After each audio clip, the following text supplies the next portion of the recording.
Dosa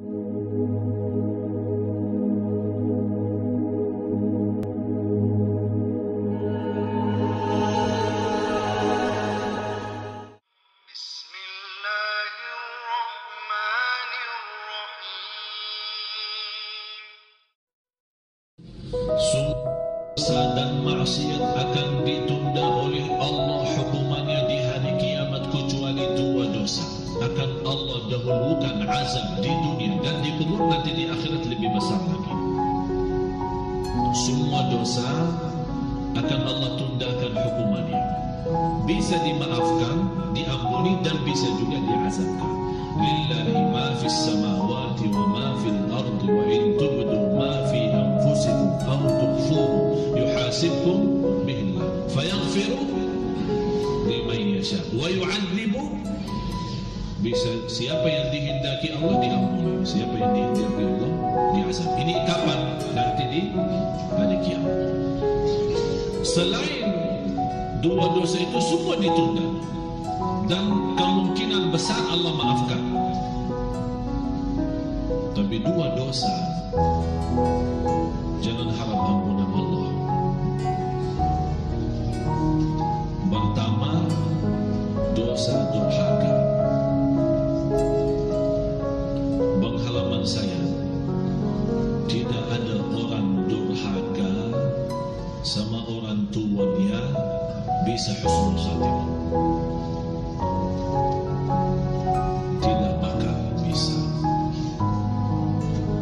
Yang durhaka sama orang tuanya terjadi su'ul khatimah.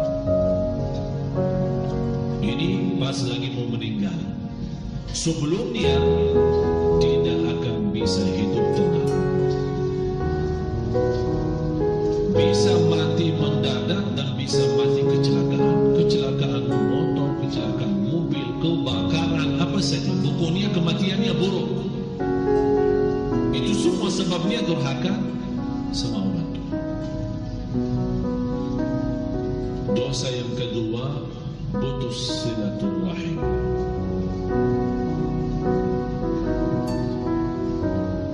Silaturahim salah satu amalan ibadah seperti salat. Salat punya tali kepada Allah. Kalau salat kita berarti tali itu putus hubungan kita sama Allah. Jangan harap bisa diterima umrah kita, haji kita kalau salat dah ada. Karena salat itu talinya, baru muncul amal-amal yang lain. Kalau talinya terputus berarti jangan harap ada hubungan baik sama Allah. Begitu juga silaturahim. Dan silaturahim yang terbaik, kita bersilaturahim kepada orang yang berbuat kezaliman kepada kita. Dan itu hal bukan semua mau.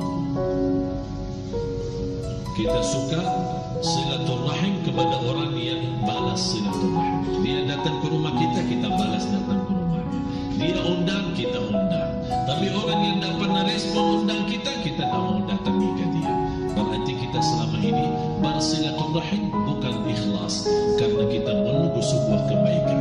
Tapi namanya silaturahim ikhlas karena Allah. Kita bersilaturahim biarpun dia memfitnahkan kita, berbuat jahat sama kita, berkata-kata yang tidak baik terhadap kita, tapi kita tetap menjaga silaturahim karena bukan karena dia.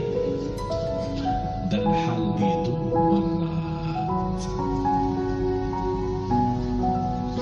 Inilah yang berat dicintai. Ini sekarang Anda mau yang enak-enak atau yang berat? Yang enak-enak kan? Begitu Anda merasakan keberatan dalam ibadah, malah ditinggalin. Bapak Ibu, Anda mau masuk surga Allah. Masuk surga Allah itu bukan main-main, bukan sembarangan orang. Kalau Anda belum merasakan keberatan untuk menuju ke surga, berarti belum pantas jadi ahli surga.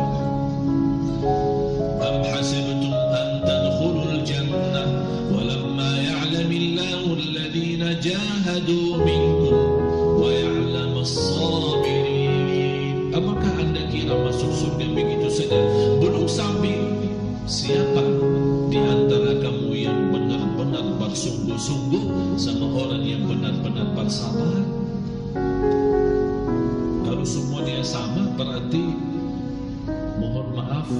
Kalau semuanya sama masuk surga, tidak dibedakan, berarti Allah Subhanahu wa taala tidak adil. Tapi justru karena adil Allah, bukan dalam enak-enak masuk surga. Mulai masuk surga dalam rahmat Allah. Tapi di dalam surga tidak berlaku rahmat Allah. Yang berlaku apa? Adil Allah. Maksudnya apa? Surga itu bertingkat-tingkat. Yang di posisi bawah, yang dekat pintu, yang dekat jendela, sama yang di posisi atas, itu adil Allah. Kembali kepada perjuangan kita masing-masing. Jadi tidak ada istilah kalau memang saya masuk surga dalam rahmat Allah, ya udah. Kenapa saya capek? Yang membuat kita berusaha capek beramal saleh karena kita mau di tingkat yang tertinggi. Sekarang kalau saya menawarkan dapatkan harta, mau yang sedikit atau yang banyak? Yang banyak kan? Mau rumah satu lantai atau yang bertingkat? Tapi kenapa kalau pas lagi surga, udah gak apa-apa, dekat jendela aja gak apa-apa. Harus harapan kita juga tinggi, keinginan. Rasulullah mengajarkan kalau kita berdoa minta surga, jangan berkata ya Allah saya mohon surga. Kata Rasul jangan. Kalau minta surga, ya Allah aku mohon al-firdaus al-a'la minal jannah. Apa itu firdaus al-a'la? Tempat yang tertinggi di surgamu ya Allah. Kalau seandainya tidak dapat yang tertinggi, paling di bawahnya lah. Tapi jangan kata orang, ya Allah kalau engkau takdirkan saya tidak masuk surga, tidak apa-apa, saya ikhlas kok. Apa-apa. Kalau engkau takdirkan saya tidak masuk surga, tidak apa-apa katanya. Malah yang lebih luar biasa orang berdoa, ya Allah kalau engkau takdirkan saya masuk neraka, tidak apa-apa. A'udzubillah. Itu doa bukan bodoh lagi. Siapa yang berdoa seperti ini? Justru kita takut neraka dan ingin surga. Di atas-atasnya semua itu adalah ridha Allah. Ya Allah aku mohon surga. Ya Allah aku mohon firdaus al-a'la. Ya Allah aku minta tempat yang tertinggi di surga. Jadi maksiat durhaka itu sangat bahaya. Tapi ada pertanyaan, Ustaz, yang punya kesempatan ada orang tuanya, insya Allah kami sudah mengerti, dan kami insya Allah akan usahakan menenangkan hati orang tua kita. Tapi Allah bagi jemaah sebagian yang sudah tidak ada orang tuanya, bagaimana saya bisa menenangkan hati mereka? Doa. Yang menenangkan hati mereka adalah doa. Saya yakin Bapak Ibu selalu mendoakan orang tua yang sudah meninggal dunia. Yang hidup masih kita mendoakan, apalagi yang sudah hampir setiap hari. Bisa jadi ada di antara jemaah setiap sujud mendoakan orang tua. Saya tidak pernah bersujud wajib maupun sunnah, pasti saya mendoakan orang tua. Malah saya mendoakan orang tua lebih daripada mendoakan diri sendiri. Ini menjadi wajib seperti nazar saya. Habis subhana rabbiyal a'la, segera saya mendoakan orang tua. Kalau saya mampu berdoa untuk orang tua sampai imam Allah. Kalau saya berdoa sendiri atau salat sendiri, saya mendoakan diri saya sendiri, kemudian orang tua, baru orang-orang yang lain yang meminta didoakan. Bagi orang-orang yang telah orang tua yang mendahului kita, tolong doakan. Tapi doanya ada cara baru. Jangan mendoakan mereka sambil nangis. Itu dulu. Kalau kita mendoakan sambil nangis itu dulu, karena kita merasa banyak kekurangan kita. Tapi kali ini saya minta kita mendoakan orang tua yang telah meninggal dunia sambil kita senyum. Maksudnya apa? Apa hubungan kita senyum sambil berdoa? Karena saat kita senyum, kita merasakan orang tua kita mendengar doa kita dan mereka senyum karena doa kita. Akhirnya kita merasakan senyuman orang tua kita, disitulah kita balas dengan senyum juga. Karena semua orang, apalagi anak yang mendoakan orang tuanya, ada malaikat sebagaimana diriwayat Imam Ahmad dalam musnadnya dan yang lain-lain, ada malaikat punya tugas menantarkan doa kita kepada orang tua kita. Setiap mereka mendengar doa kita, mereka senang dan bangga. Apakah doa anak ke orang tuanya sampai? Jelas sampai. Malah kita semua sudah hafal, kalau anak Adam mati terputus amalannya kecuali di antaranya anak saleh ya.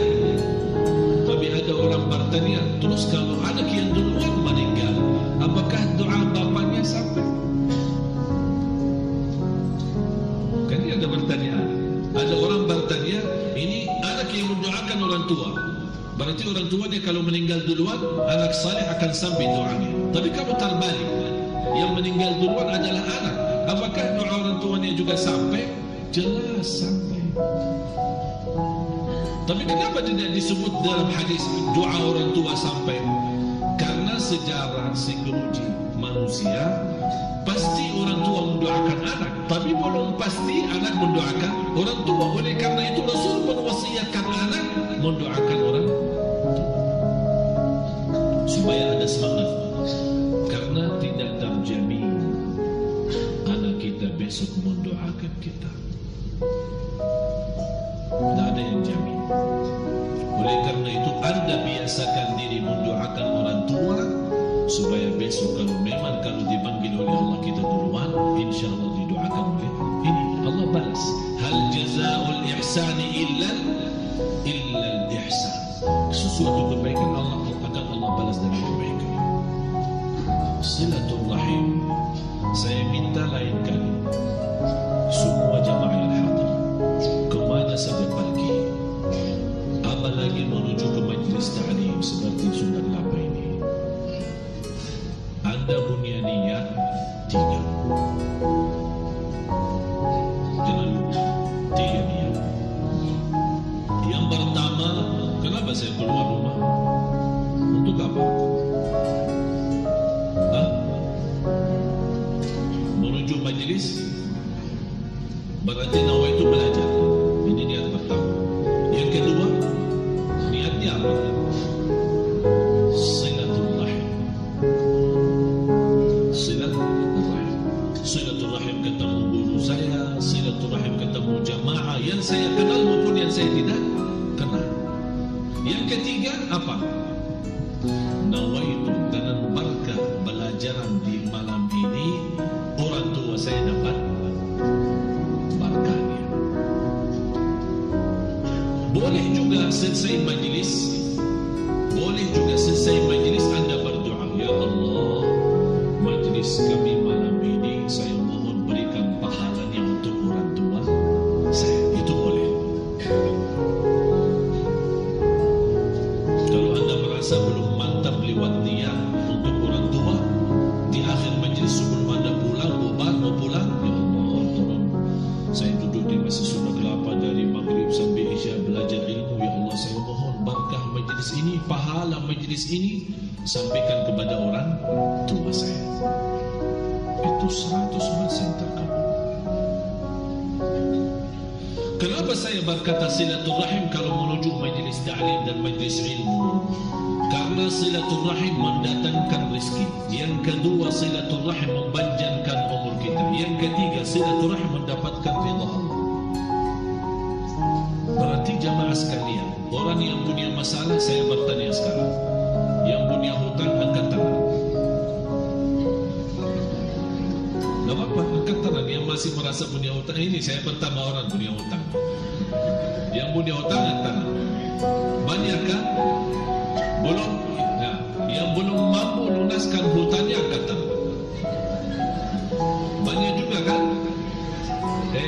Mau segera lunaskan hutangnya angkat tangan. tidak berhutang lagi. Janji enggak? Ini masalahnya, kita sekarang punya masalah hutang. Dan kita ingin, karena sudah terlanjur berbanyak hutang, kita ada niat mau segera lunaskan. Tapi salah satu yang memberikan kemudahan, pertama nawaitu baik. Nawaitu apa baik? Nawaitu melunaskan. Nawaitu ada orang pinjam tapi tidak ada niat, biarin dia kaya, biar pokok dia betul dapat. Begitu dia tahu, ibu tolong, mau apa? Tolong bantu ibu, saya lagi banyak stres.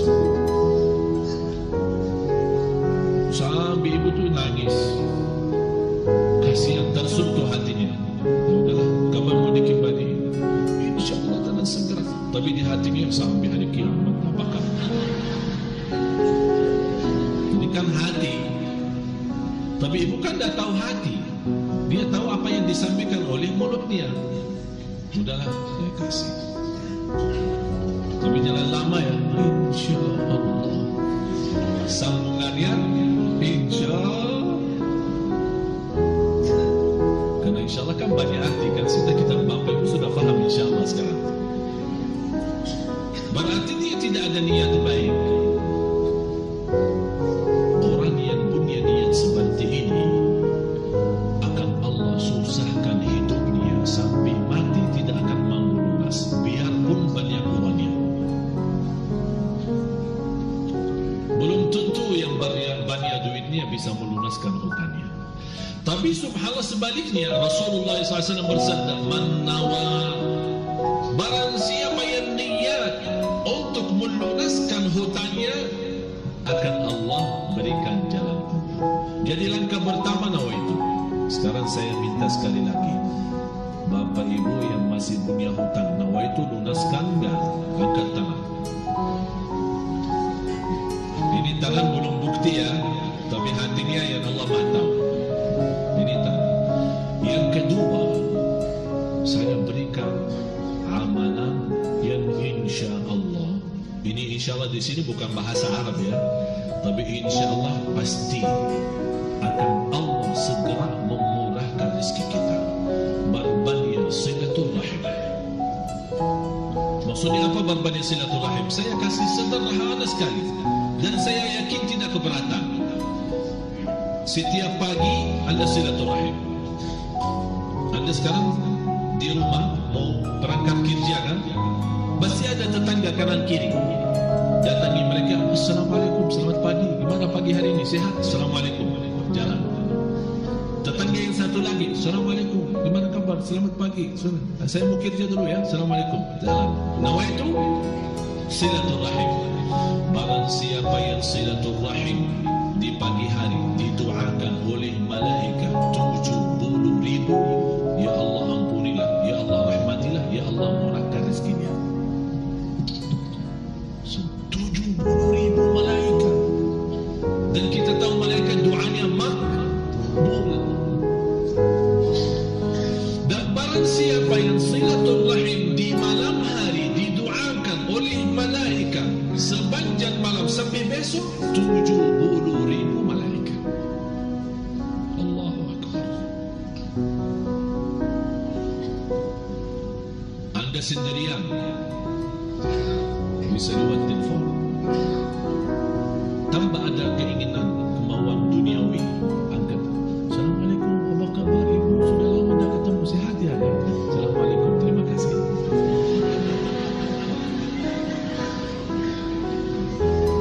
Orang kan kaget, ada apa? Biasakan diri seperti itu. Biasakan diri. Bapak Ibu, saya jujur saja, kadang-kadang dalam satu hari saja, saya satu hari saja bisa dalam satu hari lebih dari 400.000 hanya isi pulsa. Kenapa? Semua SMS silaturahim. Semua SMS. Malah subhanallah salah satu azan ya. Kita lanjut, tidak kemana-mana ya. Jadi silaturahim bisa juga lewat HP. Apalagi sekarang kita punya BlackBerry. Sekali kiriman bisa untuk puluhan orang, bisa ratusan orang. kita kirim. Assalamualaikum, apa kabar semua di pagi hari ini? Semoga dimudahkan segala urusannya. Tapi nawa itu apa? Silaturahim. Selalu menghadirkan niat itu sangat mudah. Tapi coba lihat balasannya nanti apa. Sekarang mudah. Lewat telepon. Subhanallah, tidak pernah saya lewat satu hari pasti ada saja masuk ke nomor saya pulsa. Saya tidak tahu dari mana. Karena saya selalu habisin pulsa untuk silaturahim, jadi ada saja balasannya. Nomor saya 087 88 40 40 terima. Yang berkenan isi pulsa, terima kasih. Silaturahim kita sama silaturahim. Subhanallah, indah. Itu yang saya namakan surga Allah di dunia. Barang siapa yang masuk surga Allah di dunia, pasti masuk surga Allah di akhirat. Karena kita kan hidup sebentar. Apalagi silaturahim orang tua kita yang jauh-jauh dari kita, paman kita, siapa keluarga kita. Karena kita misal di Jakarta, mereka di kampung, kita angkat telepon. Tak sampai 1 menit. Assalamualaikum, apa kabar? Semua sehat? Saya cuma mendengar suara dia rindu. Assalamualaikum. Selesai. Biasakan. Jadi ini menjadi amalan kebiasaan kita. Jadi jangan menjadi kebiasaan kita saat pas lagi butuh kita silaturahim. Tak, kita biasakan diri. Itu sangat bermanfaat. Bukan hanya untuk diri kita, malah juga bisa menenangkan hati orang lain. Ada satu orang, ini ada satu cerita, suka selalu telepon, niatnya silaturahim, tapi ke rumah sakit, khususnya kepada yang urus ambulan ya. Kalau ada darurat kan kita telepon ambulan ya. Ambulan ada orang sakit atau kecelakaan apa, dia selalu setiap hari telepon ke kantor ambulan yang ada di rumah sakit, bagian ambulan. Assalamualaikum, apa kabar? Sehat? Ada yang saya bisa bantu? Nah, terima kasih, cuma saya mau silaturahim. Besoknya begitu. Halo, assalamualaikum, apa kabar? Ini ambulan ya? Ya. Apa kabar? Sehat? Ada apa-apa? Enggak, cuma mau silaturahim. Sampai orang bosan sering ditelepon. Biasanya ditelepon kalau ada masalah. Kata beliau, ya saya sebenarnya mau silaturahim, bukan mau telepon karena ada kebutuhan apa-apa, supaya jangan buruk sangka sama saya. Jadi seperti ini yang saya maksud, kita bersilaturahim lewat telepon ke keluarga kita, sahabat kita, teman-teman lama, teman sekolah yang barangkali jauh daripada kita. Ini subhanallah luar biasa. Nawaitu silaturahim, mendapatkan apa? Panjang umur, murah rezeki, diridai Allah subhanahu wa ta'ala. Amalan yang ketiga dan yang terakhir, usahakan menenangkan hati orang miskin. Maksudnya apa menenangkan hati orang?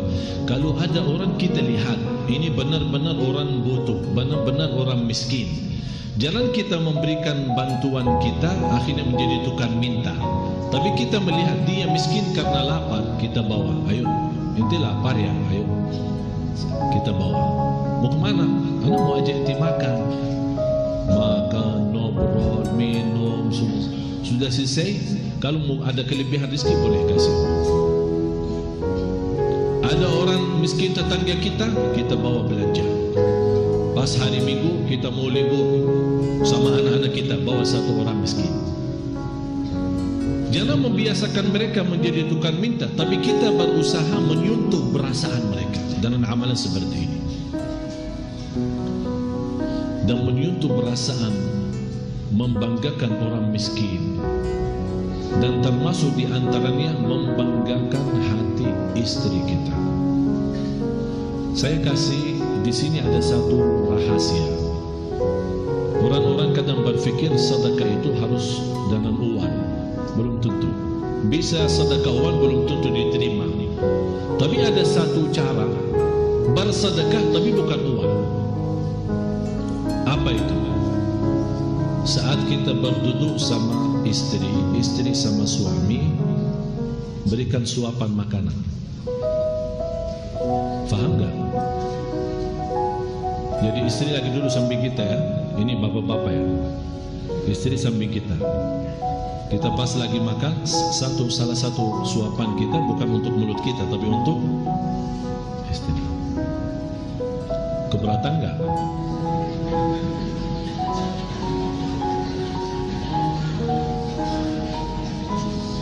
Terus kalau ibu-ibu bisa nggak? Pas kita lagi makan nikmati, ini suami di hadapan kita ya, kita kasih suapan. Sayangku, buka. Luar biasa. Rasulullah sallallahu alaihi wasallam bersabda, "Wa luqmatun fi imra'atika sadaqah." Suapan di dalam mulut istrimu sedekah. Allahumma salli ala sayyidina Muhammad. Tidak ada sesuatu yang menyentuh hati dan menenangkan. Sudah disampaikan oleh Rasul. Katanya orang Barat yang romantis. Rasul kita sallallahu alaihi wasallam. Pagi bekas minuman istri kita, kopi, teh, apa itu jus kita megang. Manis sekali. Kenapa manis? Saya tidak pakai gula. Ini gara-gara bibirmu ya. Subhanallah. Menyentuh. Tapi nama itu apa? Sedekah.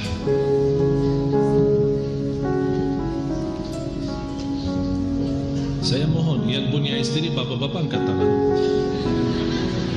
Semua yang punya istri angkat tangan. Angkat, jangan malu. Kok malu gini. Angkat tangan.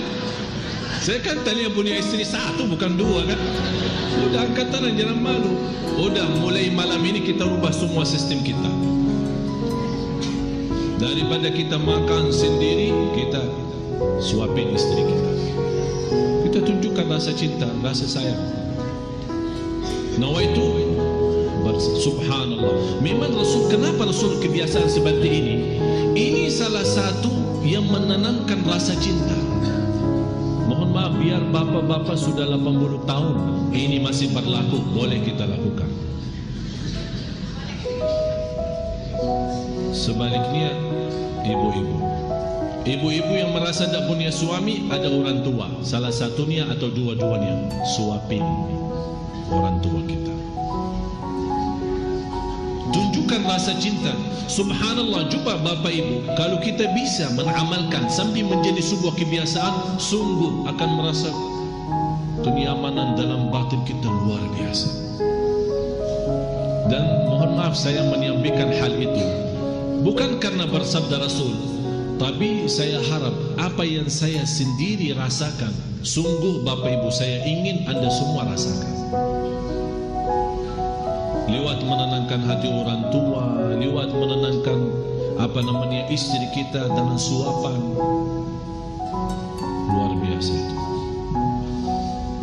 Atau apalagi megang gelas berdua ini gantian,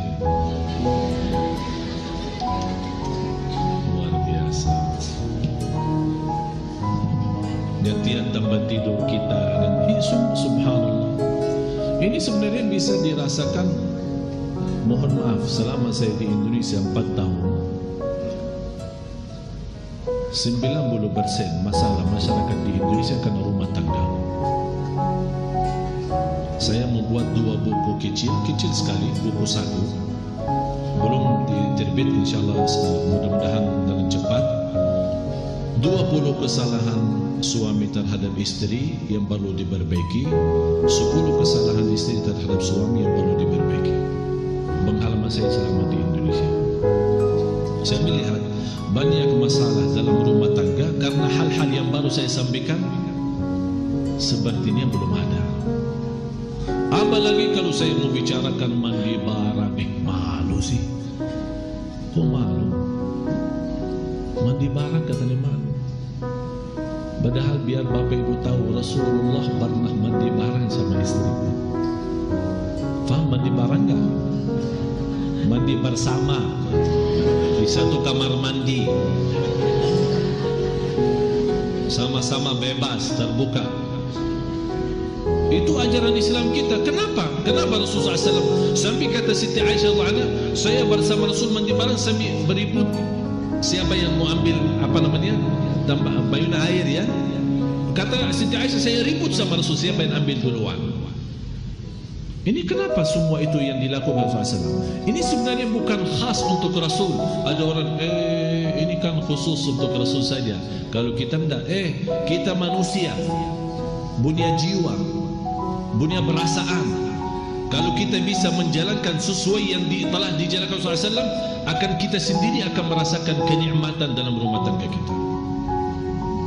Karena kenapa? Mohon maaf, banyak berita-berita selingkuh. Jujur saja, banyak berita-berita dari pihak wanita dan dari pihak laki-laki. Tidak pernah ada masalah selingkuh atau masalah di luar rumah tangga itu 100% karena ada masalah di dalam.